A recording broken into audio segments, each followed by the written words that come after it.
to start with a confession. When I was in fourth grade, something happened to me that in many ways I wish it never really happened. Something that I'm really not proud of, and something that I wish that nobody really ever knew or found out. But yet, tonight, I'm kind of like proud to reveal to you. In second grade, my dad passed away, and in fourth grade, I found myself having a really, really hard time with math. And I felt lost, and I got really distracted, and I used to distract a lot of my peers, and quite often you would catch me looking at my peers' papers and trying to figure out like what was going on in math. And I remember a day that the teacher asked me to come to the board and solve some math problems, and I was lost.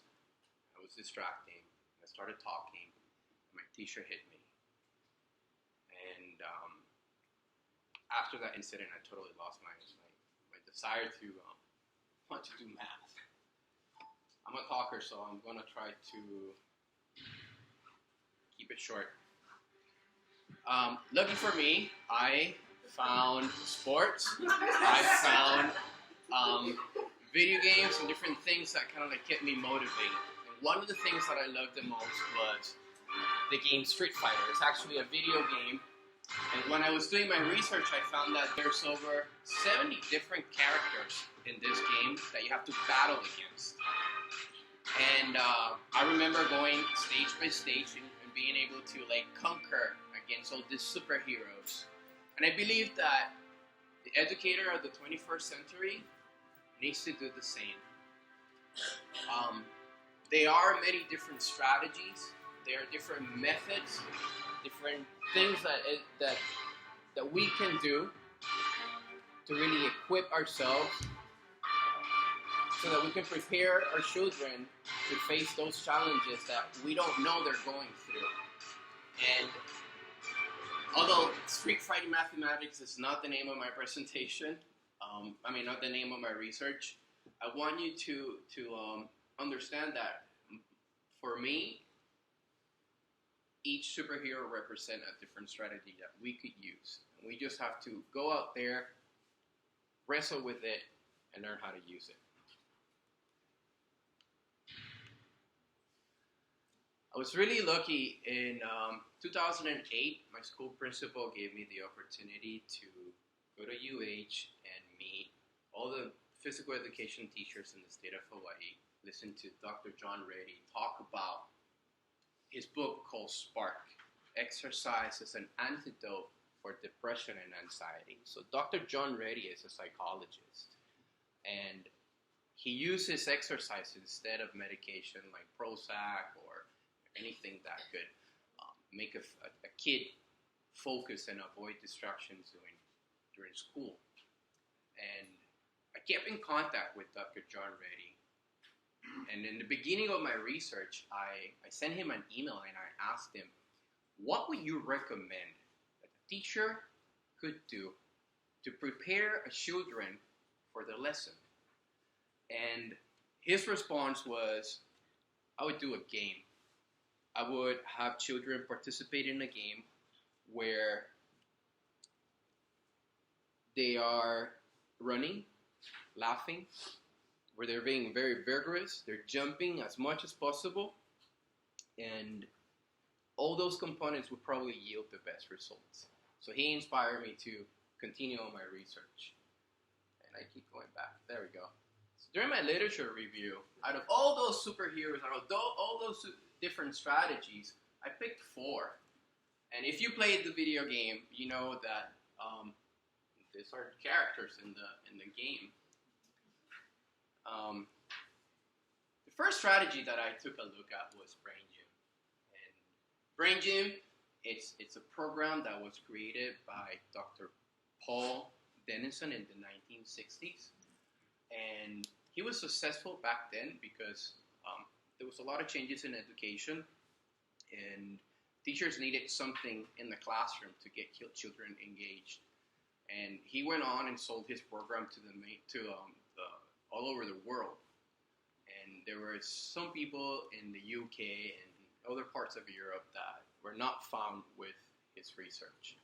And in 2011, Taylor did a study on fifth graders, and they found that their conclusion was that brain gym did not, it wasn't effective for their academic improvement on language arts and math. Another theory that I thought about was, how about soccer? Soccer is pretty popular during recess. A lot of children engage in soccer. And I found a study done by Chris Bonvalin in 2013. The study was called Playing for Success. And in this study, they found that soccer did not significantly improve the academic achievement of children. So here I am trying to advocate for sports, and what I found is that organized sports can help children, but soccer alone, as a sport, is not going to help students get better grades. Then, so these two theories I had to cut out. I actually looked into many different ones, but these are kind of like the most popular ones. Mindfulness training is a theory that I like to talk to you a little bit about, and also high-intensity interval training. So let's take a look at this. This is the name of my research. Mathematic Achievements is a comparison study on the effects of mindfulness training versus high-intensity interval training in a second grade class. So high-intensity interval training is known all over the world, and there are many different protocols to do this. Dr. Izumi Tabata is a scientist that created the first protocol created in a lab, not really in a gym. And he tested Japanese Olympic athletes in a lab, and he found that when these athletes were working at their high peak, doing their maximum for a short amount of time, there was a 28% hike on their cardiovascular, also on their strength. Dr. Izumi Tabata found that there was a lot of benefits that the athletes got from doing only 4 minutes. And during his study, he compared people that would do the other variable was doing cycling for an hour. And he found that just 4 minutes of high-intensity interval training non-stop yield better results than an hour of cycling. So he used several protocols. One of them was 20 seconds of work and 10 seconds of rest, working at 70% of their VO2 max. And there's also a different way of doing Tabata training, which is 50 seconds of work and 10 seconds of rest for 4 to 5 minutes. And this is something that could be easily done in a classroom. Exercise, as we know, has many, many different effects on the body, and it has many different effects on the brain. So I was wondering, would high-intensity interval training help students before math to avoid distraction, to stay focused, and problem solve? As we know, exercise increases the blood flow, oxygenates the brain, and it helps in plasticity. And these are the things that actually help with cognition. When your brain is working efficiently, then you can learn better. I'm going to summarize this video. This is actually a commercial from the Tabata program. You can look it up. It's called Tabata Original.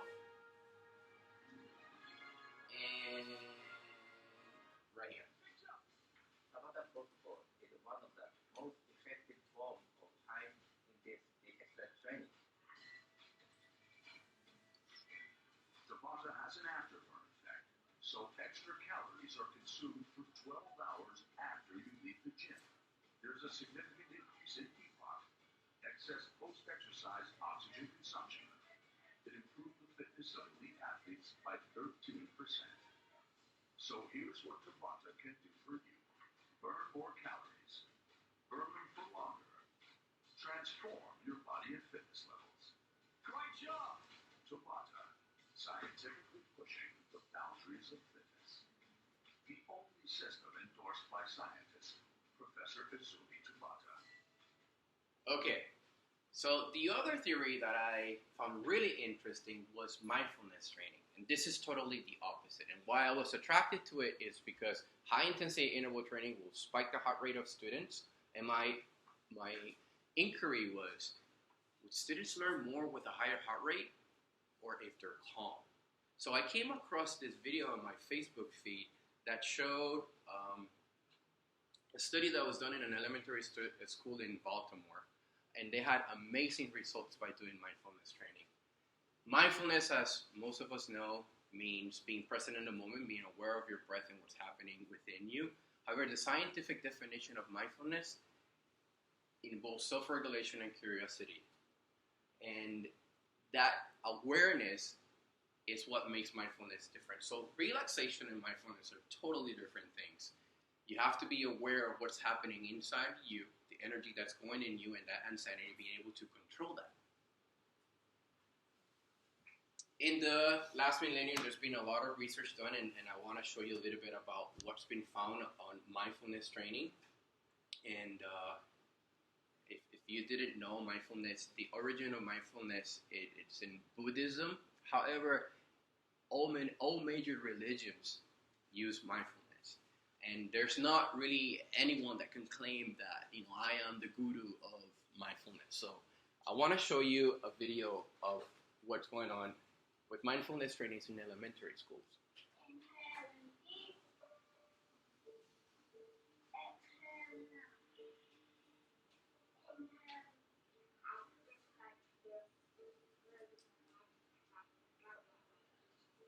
Down and up.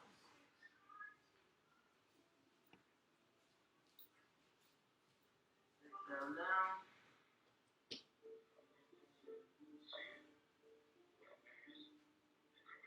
Students having an opportunity to meditate. It deals with them looking inside of themselves, taking that energy that's negative and refocusing it to something that's very positive. Something that's distracting. Come back to the breath. Inhale nice and deep. Exhale and actually lift your head up. So rather than be suspended or sent to the principal's office for referral, they're sent to us. It helps them self-regulate themselves. I knew suspension was not a good thing. Certain children back home to some of the neighborhoods that they sent traveling, it just didn't sit right to me. And that's how the book came on.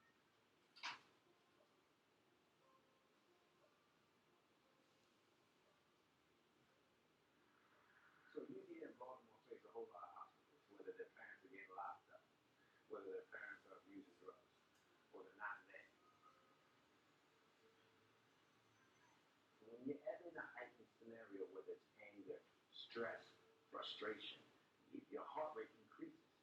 And so if you're able to use your breath to slow everything down, you're not as impulsive, you're not as reactionary, and you're able to respond to whatever scenario happens to present itself.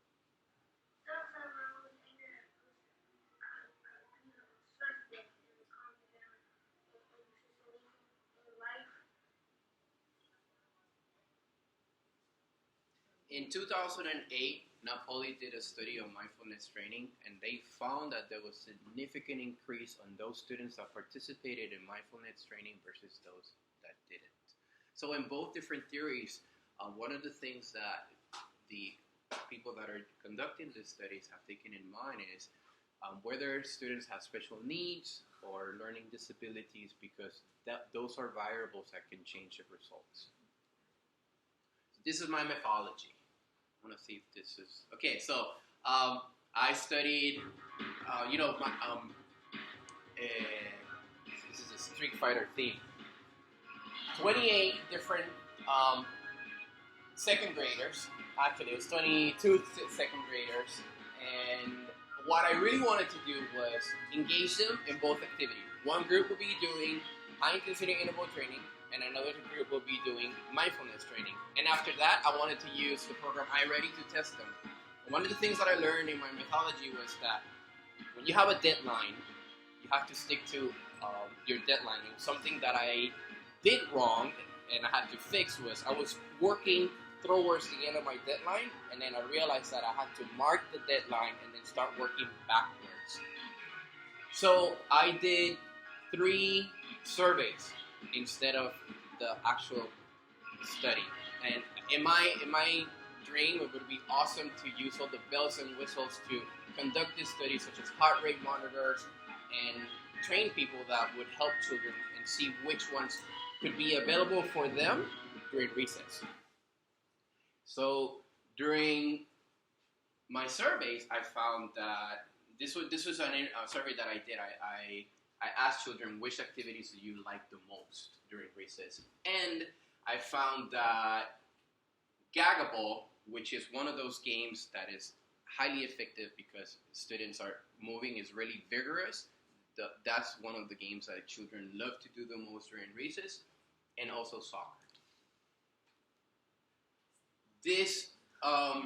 The subjects that I studied, one of the things that I found what was really interesting is that in this classroom, 13% of the students are Japanese, or consider their cultural background as Japanese, 2% as Hawaiian, and I noticed that there was 9% that consider themselves as Americans. So that was a variable that I found really interesting.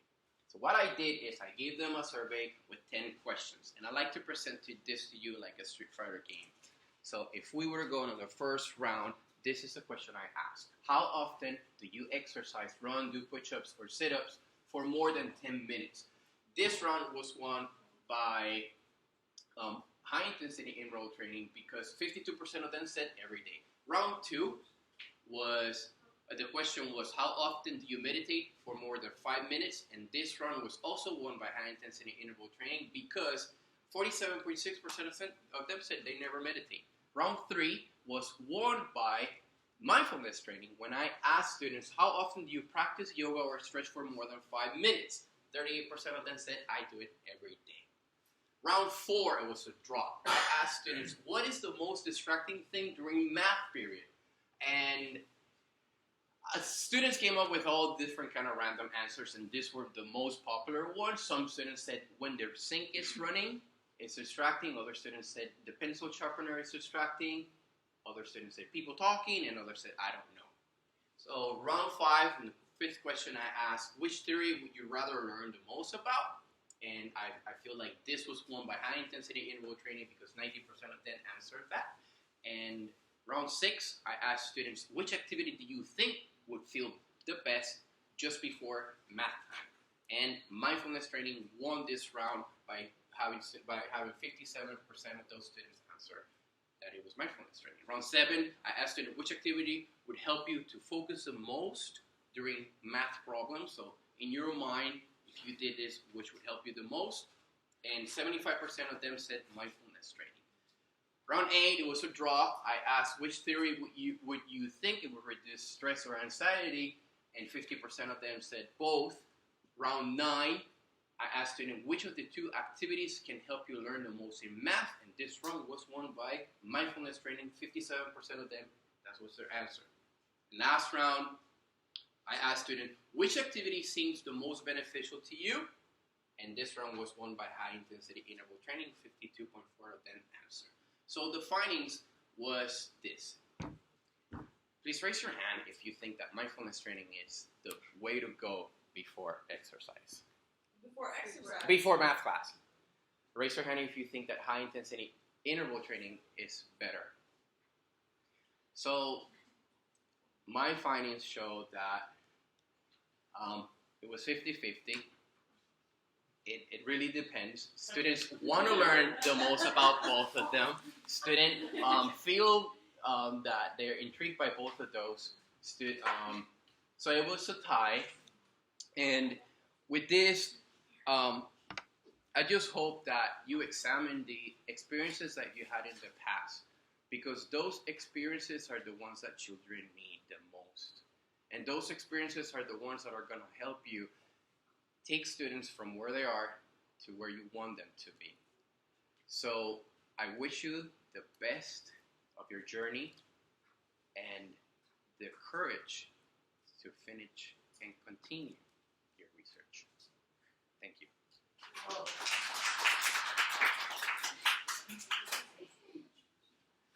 Okay, we're halfway through.